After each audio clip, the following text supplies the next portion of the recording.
Vai chegar um dia, provavelmente no terceiro ou no quinto dia, depois de ter decidido mudar alguma coisa, em que você não vai querer, o despertador vai tocar e o corpo vai pedir mais 5 minutos. A voz interna vai sussurrar que hoje é diferente, que você merece descansar, que amanhã você retoma com força total. E esse dia, exatamente esse, é o dia que mais importa, não o primeiro dia cheio de motivação, não o 10º dia em que já virou hábito. O terceiro, o quinto, o dia do meio do caminho, quando o entusiasmo foi embora e a nova identidade ainda não chegou. Seja bem-vinda, seja bem-vindo ao devagar. Tudo muda. Esse é um espaço criado para quem quer se entender de verdade, para quem está cansado de padrões que se repetem e quer finalmente entender de onde vem. Hoje a gente vai falar sobre algo que ninguém gosta de ouvir, mas que é o que realmente separa quem transforma a vida de quem continua no mesmo lugar. O que você faz nos dias em que não está com vontade. Porque existe uma crença muito comum de que as pessoas que conseguem mudança têm algo que as outras não têm: mais força de vontade, mais disciplina, mais motivação. E essa crença é um problema enorme, porque ela coloca a mudança numa categoria de dom, como se fosse algo que você tem ou não tem, e não algo que você pratica e constrói. A verdade é que as pessoas que constroem mudança real falham tanto quanto qualquer outra pessoa. A diferença não é que elas não caem, é o que elas fazem depois de cair, é a rapidez com que voltam, é a ausência de drama no retorno, é a decisão silenciosa de recomeçar, sem fazer desse recomeço um grande evento emocional. Existe uma regra que é simples o suficiente para caber numa frase e poderosa o suficiente para mudar um ano inteiro. Nunca fale 2 vezes seguidas. Um dia sem fazer o que você se propôs não quebra nada. 2 dias viram começo de costume. 3 dias e você está de volta ao ponto de partida. Não porque o progresso foi apagado, mas porque o padrão antigo voltou a operar. Um dia parado não te derruba. A história que você conta sobre esse dia é que derruba. Quando você falha um dia e trata isso como prova de que não tem jeito, como confirmação de que você é mesmo sem disciplina, como razão para desistir de vez, o problema não foi o dia que você construiu em torno dele. E essa narrativa é formada por anos de uma relação muito específica consigo mesma, consigo mesmo. Uma relação em que o erro é tratado como identidade e não como evento. Em que errar uma vez vira só assim. Em que uma falha vira mais uma evidência de que não dá para confiar em si mesma, em si mesma. Mudar essa narrativa é o trabalho mais profundo que existe no desenvolvimento pessoal, mais profundo do que qualquer hábito específico, porque quando a narrativa muda, os hábitos se instalam de forma diferente. Eles não precisam mais vencer uma batalha interna a cada dia, eles se tornam parte de uma identidade que os suporta. E como a narrativa muda, exatamente da forma que qualquer coisa muda, com evidências acumuladas ao longo do tempo. Cada vez que você falha um dia e volta no dia seguinte sem drama, você cria uma evidência de que é alguém que continua. Cada vez que você faz a versão mínima do hábito num dia difícil, você cria uma evidência de que é alguém que mantém. E essas evidências, somadas, vão formando uma identidade diferente. Uma identidade que não precisa de motivação para agir, porque agir é simplesmente quem ela é. Se algo do que foi dito até aqui chegou em você, eu te peço uma coisa antes de continuar: compartilhe esse vídeo com alguém que você sabe que está preso nesse ciclo de começar e parar. Porque às vezes o que essa pessoa precisa é só de alguém que mostre que existe um caminho diferente. Agora, existe um conceito que quero trazer porque ele muda a forma como você avalia o progresso. A ideia de 1% melhor por dia, não 30%, não 50%. 1% melhor do que ontem.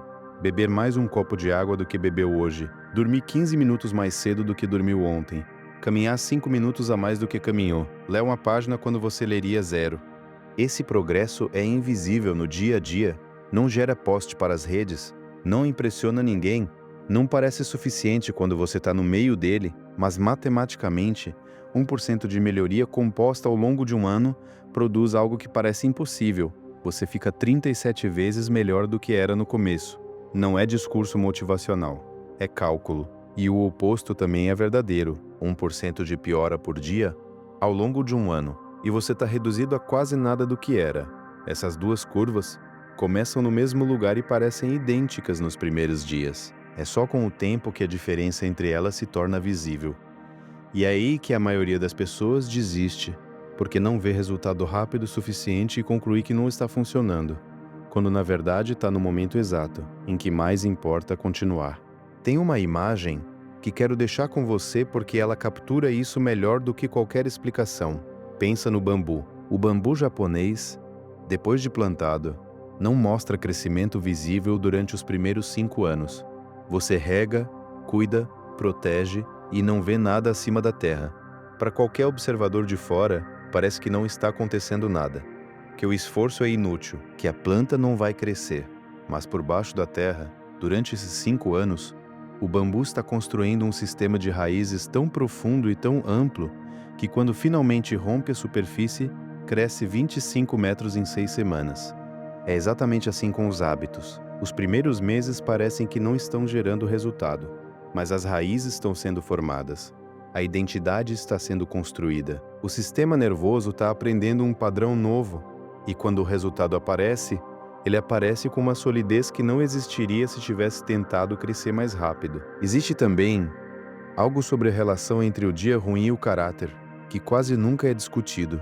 O dia ruim não é o inimigo do progresso, ele é parte dele. É no dia ruim, quando tudo conspira contra, quando a motivação foi embora, quando a lógica diz que hoje não faz sentido, é exatamente nesse dia que você descobre o que está construindo. Porque qualquer pessoa consegue manter um hábito quando está animada, descansada e sem obstáculos. O que diferencia é manter a estrutura mínima quando nada disso está presente. E essa manutenção da estrutura mínima nos dias difíceis não precisa ser gloriosa, não precisa ser a versão completa do hábito. Precisa ser suficiente para não quebrar a corrente. Comprometeu-se a caminhar 30 minutos? No dia ruim, caminha 10. Comprometeu-se a ler 10 páginas? No dia ruim, lê 2. Comprometeu-se a dormir antes das 11? No dia ruim, desliga o celular às 11h30 em vez de meia-noite. A versão mínima não é fracasso. É a inteligência de entender que manter o fio vivo num dia difícil vale mais do que a perfeição num dia fácil. Porque quando o fio permanece, ele pode ser fortalecido amanhã. Quando ele é cortado, reconstruir do zero custa muito mais do que teria custado mantê-lo. Existe um aspecto emocional dessa construção que raramente é falado e que é provavelmente o mais determinante de todos: a relação com a culpa. Porque a culpa é o que transforma um dia de pausa num ciclo de desistência. E a culpa não é proporcional ao erro, ela é proporcional à história que você tem sobre si mesma, sobre si mesmo. Quando a narrativa interna é de alguém que sempre desiste, que não tem força de vontade, que promete e não cumpre, um único dia de falha confirma essa narrativa inteira. E a confirmação da narrativa produz mais desistência. E mais desistência produz mais culpa.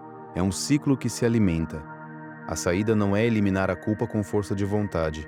É mudar a narrativa que alimenta. É começar a construir evidências de que você é alguém que continua. Não alguém que é perfeita, perfeito. Alguém que continua. E essas evidências só aparecem quando você volta depois de cair. Quando você faz a versão mínima no dia difícil. Quando você recomeça na segunda sem tratar a terça como fracasso. Cada retorno é uma evidência. Cada retorno é um tijolo na nova narrativa. E com o tempo, a narrativa nova tem evidências suficientes para ser mais forte do que a antiga. E aí a culpa vai perdendo o espaço que tinha. Não de uma vez. Devagar. Como tudo que dura. Agora quero falar de algo que é a face menos glamourosa e mais importante de qualquer mudança real. A rotina, quando ninguém está olhando. Os hábitos que não têm audiência. Os dias em que você faz o que se propôs sem que ninguém saiba, sem curtida, sem comentário, sem aprovação externa de nenhum tipo. Existe uma armadilha muito comum na era das redes sociais, que é fazer o hábito para o post e não fazer o hábito para a vida. Quando a recompensa é a aprovação externa, o hábito desaparece quando a aprovação desaparece. Quando a recompensa é interna, quando é a sensação de ter feito o que importava mesmo sem plateia, o hábito tem uma âncora muito mais sólida. E essa ancoragem interna se constrói exatamente nos dias sem audiência, nos dias em que você acorda cedo e ninguém vai saber, nos dias em que você lê as páginas que combinado e não vai mencionar para ninguém. Esses dias são os que formam quem você é, não os que formam como você aparece. A sua rotina de hoje é a sua vida daqui a 10 anos. Essa frase parece grande demais para ser concreta, mas ela é simplesmente uma equação. O que você faz todos os dias se acumula. E o acúmulo, ao longo de anos, cria uma realidade completamente diferente da que teria existido sem ele. Mas tem algo que quero aprofundar sobre o ciclo da culpa e da desistência, porque ele é mais sutil do que parece e opera de formas que as pessoas raramente identificam. Existe uma diferença importante entre a culpa que move e a culpa que paralisa. A culpa que move é aquela que aparece rapidamente, depois de uma falha, gera uma decisão de retorno e desaparece. Ela cumpre sua função e vai embora. A culpa que paralisa é aquela que fica, que se instala, que cresce, que começa a funcionar como narrativa de identidade. E essa culpa não move nada, ela pesa, e o peso dela torna cada retorno mais difícil do que o anterior. A diferença entre os dois tipos não está na falha em si, está na relação que você tem com o erro. E essa relação foi construída ao longo de anos, por experiências, por coisas que foram ditas a você, por padrões aprendidos de como reagir quando algo não sai como esperado. Mudar essa relação é trabalho emocional real. Não é só decidir ser mais gentil consigo mesma, consigo mesmo. É reconhecer repetidamente que um erro é um evento, não uma identidade. Que falhar num dia não é falhar como pessoa. Que o retorno é sempre possível, independentemente de quantos dias passaram. E esse reconhecimento precisa ser praticado. Não vai aparecer naturalmente para quem passou anos se tratando de forma severa. Ele precisa ser escolhido conscientemente toda vez que a falha acontece. Primeiro com esforço, depois com o tempo, com mais facilidade, até que um dia ele aconteça de forma quase automática. E aí a culpa paralisante não tem mais onde se instalar. Existe também uma relação entre constância e autoconfiança que é raramente discutida, mas que é fundamental. A autoconfiança genuína, aquela que não depende de aprovação externa, não vem de conquistas grandes, vem do cumprimento de pequenas promessas que você faz a si mesma, a si mesmo. Cada vez que você diz que vai fazer algo e faz, mesmo que seja pequeno, você deposita confiança na sua própria palavra. E essa confiança acumulada é o que forma a base de uma autoestima que não oscila com o que os outros pensam. E cada vez que você promete e não cumpre, você faz o saque dessa conta. E contas que só têm saques ficam no negativo. E autoconfiança no negativo é o que produz aquela sensação de que você não pode confiar em si mesmo, de que as suas intenções não valem porque nunca se transformam em ação. E essa sensação, por sua vez, torna cada nova tentativa mais pesada, porque você sabe em algum nível que pode não funcionar de novo. A saída não é fazer grandes promessas e cumpri-las, é fazer promessas pequenas e cumpri-las. Tão pequenas que a chance de falha é mínima. E ir aumentando o tamanho das promessas, conforme a conta de confiança vai sendo abastecida. É assim que se reconstrói a relação com a própria palavra, com paciência, com progressividade, com honestidade sobre onde você está agora e não onde gostaria de estar. E essa reconstrução tem um efeito que vai muito além dos hábitos específicos. Quando você começa a confiar na sua própria palavra, a forma como você se relaciona com decisões muda, a forma como você se relaciona com desafios muda, a forma como você se relaciona com o futuro muda, porque agora você tem evidência de que o que você decide pode de fato acontecer. E essa evidência muda o que você está disposta a tentar, o que você está disposta a comprometer, o quanto você acredita que é possível para você. É por isso que hábitos pequenos, cumpridos consistentemente, têm um impacto muito maior do que parece. Eles não constroem só o hábito, constroem a relação com você mesma, com você mesmo. Constroem a confiança na sua própria capacidade. Constroem a identidade de alguém que cumpre o que diz. E essa identidade é o que torna todas as outras mudanças mais acessíveis. Constância não é sobre ser forte, é sobre ser fiel. Fiel ao que importa. Fiel a si mesma, a si mesmo. Fiel ao processo mesmo quando ele parece lento demais. E essa fidelidade, praticada dia após dia, é o que constrói uma vida que você reconhece como sua. E para concluir esse ciclo de pensamento, quero falar de algo que é talvez o mais libertador de tudo que foi dito até aqui. Você não precisa de condições perfeitas para começar. Não precisa da semana certa, do mês certo, do humor certo, da situação financeira certa, do relacionamento resolvido. Precisa só do dia que é hoje, com tudo que ele tem de imperfeito, de cansativo, de incompleto, porque a vida que você quer Não está do outro lado de uma versão perfeita de você. Está do outro lado de uma versão consistente de você.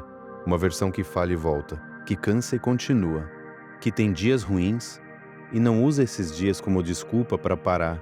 Uma versão que aparece mesmo imperfeita, mesmo sem vontade, mesmo sem audiência. Essa versão não é um destino, é um processo. E o processo começa agora, com a próxima escolha pequena que você fizer a favor de quem você quer se tornar. Não amanhã, agora. A sua rotina de hoje é a sua vida daqui a 10 anos, não a vida que você imagina. A vida que você está construindo tijolo por tijolo, no silêncio de cada dia comum. E você tem agora, nesse momento, a possibilidade de colocar um tijolo diferente. Não perfeito, diferente. E amanhã, mais um, e assim, devagar, sem barulho, sem audiência, uma vida diferente vai tomando forma. Devagar, tudo muda. Existe uma última dimensão que quero trazer: a diferença entre motivação e comprometimento. A motivação é a sensação que te faz começar. O comprometimento é o que te faz continuar quando a motivação foi embora. E a motivação sempre vai embora. Não porque você é fraca, fraco, porque ela não foi feita para durar. Ela é o empurrão inicial, não o combustível da viagem inteira. As pessoas que dependem da motivação para manter hábitos ficam num ciclo de começa e para. Começa e para, porque quando a motivação vai embora, não tem mais nada para manter o hábito. Já as pessoas que construíram comprometimento continuam quando a motivação sumiu. Não porque são mais fortes, porque tem uma razão que vai além do sentimento do momento. E o comprometimento se constrói exatamente como a autoconfiança, com pequenas promessas cumpridas, com a experiência repetida de ter dito que faria e ter feito, com a evidência acumulada de que você é alguém que se mantém. E quando o comprometimento está estabelecido, a motivação vira bônus. Quando ela está lá, ótimo. Quando não está, você continua mesmo assim. E esse continuar independente é o que constrói tudo o que vale a pena. Você chegou até aqui e isso já é evidência. Evidência de que algo em você está buscando. Não desperdice esse momento. Faz uma escolha agora, por menor que seja, a favor de quem você quer se tornar. E repete amanhã. Devagar, tudo muda. A versão de você que mantém a constância não está esperando no futuro. Está sendo construída agora, com cada escolha que você faz de voltar depois de cair. Com cada vez que você faz a versão mínima quando a versão completa não é possível. Com cada dia em que você aparece imperfeita e imperfeito, mas presente. É essa pessoa. É você. Agora, começa com uma coisa, a menor possível, aquela que você sabe que consegue fazer mesmo no pior dia, e faz por 7 dias seguidos, não para mostrar para ninguém, para mostrar para você mesma, para você mesmo, que é possível, que você é alguém que continua, que o fio pode ser mantido, e quando o fio está mantido, tudo mais pode ser construído em cima dele, devagar, com consistência, com gentileza, do jeito que dura. E essa construção silenciosa feita no ordinário de cada dia é o que diferencia quem vive a vida que quer de quem continua esperando o momento certo para começar. O momento certo é esse. Com o que você tem, onde está, como está, não precisa ser perfeita, perfeito. Precisa ser real. E real começa agora, com a próxima escolha pequena que você fizer a favor de quem você quer se tornar. Essa escolha pode ser hoje à noite, amanhã de manhã, nos próximos 5 minutos. O tamanho não importa. A sua rotina de hoje é o seu destino sendo construído. E você tem agora a possibilidade de construir um destino diferente, com paciência, com consistência, com a coragem de aparecer mesmo imperfeita, imperfeito. Devagar, tudo muda. E esse destino começa a ser construído agora, com a próxima escolha, com o próximo dia, com a próxima vez que você decidir aparecer, mesmo sem vontade, mesmo sem audiência, mesmo sem certeza de que vai funcionar, porque é exatamente aí que tudo começa a funcionar de verdade. Se algo do que foi compartilhado aqui chegou em você de uma forma que faz sentido, eu te convido a conhecer o Método Devagar, Tudo Muda. É um caminho de desenvolvimento emocional criado para quem quer trabalhar exatamente isso. A raiz dos padrões que se repetem, o que está por baixo das reações que você não quer mais ter e como construir uma base interna mais sólida e estável. O link está na descrição desse vídeo. Comece a sua transformação pessoal agora mesmo. Você não precisa ser perfeita, perfeito. Você precisa ser constante. Constância não significa ausência de falha. Significa que a falha não define o fim. Significa que você volta, que você recomeça, que você faz a versão mínima quando a versão completa não é possível, que você mantém o fio mesmo quando está fraco. E esse fio, mantido com consistência, ao longo do tempo, vai ficando mais espesso, mais sólido, mais difícil de cortar, até que um dia você olha para trás e não reconhece a pessoa que estava naquele ponto de partida. Não porque houve uma virada dramática, porque houve constância silenciosa, dia após dia, sem aplauso, sem audiência, com você e o que você escolheu construir. Isso é tudo. E isso já é o suficiente para começar agora. Se esse conteúdo chegou onde devia, compartilha com alguém que você sabe que precisa ouvir isso, aquela amiga, aquele amigo, aquela pessoa que vive sobrecarregada e acha que é obrigação dar conta de tudo e que nunca para questionar se realmente precisa. E se ainda não acompanha o canal, inscreve-se agora. Toda semana tem conteúdo novo por aqui, pensado com cuidado para pessoas que estão levando o próprio desenvolvimento a sério. Ativa o sininho para continuar essa jornada e ficar por dentro dos próximos conteúdos. Vejo você no próximo vídeo. Lembre-se, devagar, tudo muda.